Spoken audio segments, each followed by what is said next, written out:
While taking a shower, I suddenly realized with horror that my body seemed to be gradually shrinking. Not only did my wedding ring mysteriously fall off onto the floor, but my original 9-meter tall frame suddenly became even shorter than my 6-meter wife. At first, I thought it was just the natural phenomenon of shrinking with age, so I didn't take it to heart. However, as time went on, my shrinking symptoms became increasingly severe. In just a few days, I became even smaller than the family cat. The cat even treated me as prey, chasing me around every day. For my safety, my wife had to drive the cat out of the house, but my shrinking continued, and after a few days, I shrank to the size of a mouse. My wife no longer dared to let me sleep in bed, fearing she might crush me in her sleep. Out of options, I had to move into my daughter's toy house. At first, I thought it was quite fun, but little did I know, trouble was coming soon. That day, after my wife and daughter went out, the cat that had been kicked out snuck back through the cat door. Seeing this, I was terrified, and in my panic, I accidentally hit a fishhook on the floor, injuring my abdomen. The blood scent activated the cat's hunting instincts,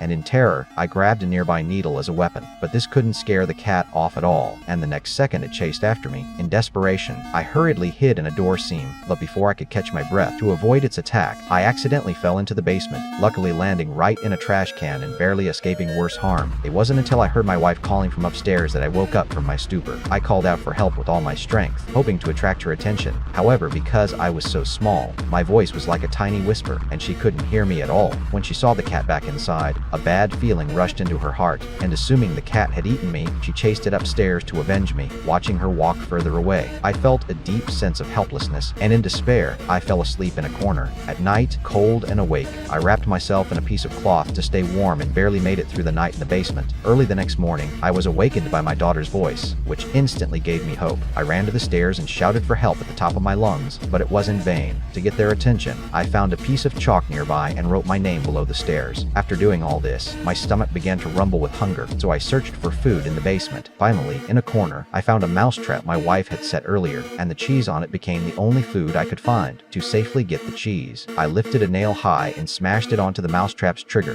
The recreep, and just like that, I managed to get the cheese and ate it ravenously. As I was enjoying it, I had no idea a large spider was already eyeing me from behind. Fortunately, I sensed the danger in time and spotted it before it attacked. To survive, I kept waving the needle in my hand until I successfully scared the spider away.